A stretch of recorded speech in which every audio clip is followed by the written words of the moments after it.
ఎవరు వాళ్ళు? ఆనంది మీద అటాక్ చేయాల్సిన అవసరం వాళ్ళకేంటి? తెలీదు అంకుల్. ఎవరో అమ్మాయి సేవ్ చేద్దామని వెళ్ళాను. అక్కడ చూస్తే ఆనంది ఉంది.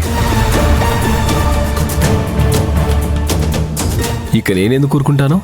వాళ్ళ 4 తన్ని ఆనందిని సేవ్ చేసి తీసుకొచ్చాను. ఆనంది, నీకేమైనా దెబ్బలు తగిలాయా? లేదు సార్, నాకేం కాలేదు. ఆనంది, వాళ్ళెవరో నీకు తెలుసా? వాళ్ళని ఇంతకు ముందు ఎప్పుడైనా చూసావా? అసలు వాళ్ళు నీ మీద ఎందుకు అటాక్ చేశారు?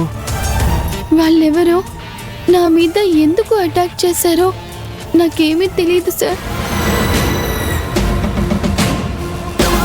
ఆనంది విషయంలో ఇలా జరగడం తొలిసారి కాదు డాడ్.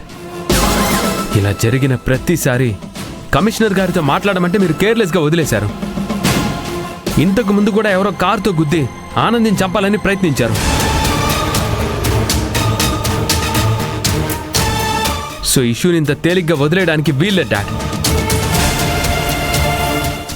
మీరు వెంటనే కమిషనర్ గారికి కాల్ చేసి మాట్లాడండి డాడ్. మహేష్, ఇక్కడ జరుగుతుంది నీ బర్త్డే ఫంక్షన్ రా. ఇప్పుడు పోలీసులు వస్తే ఏం బాగుంటుంది చెప్పు? అలాగనే వదిలేమంటావా మామ్? ఆ రౌడర్ని పట్టుకొని ఉంటే మనకొక క్లూ దొరికేది.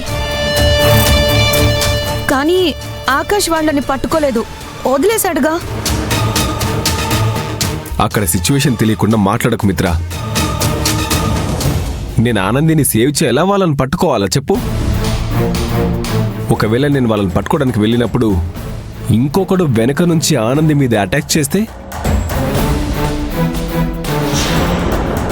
అందుకే ఆనందిని సేవ్ చేయాలని ఆలోచించాను.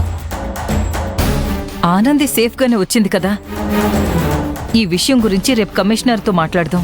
ముందు ఫంక్షన్ స్టార్ట్ చేద్దాం. అది కాదు మామ్. సార్, నాకేం కాలేదు సార్. లోపలందరూ మీకోసం వెయిట్ చేస్తున్నారు. వెళ్ళి ఫంక్షన్ స్టార్ట్ చేయండి. ఓకే, వెళ్దాం పద.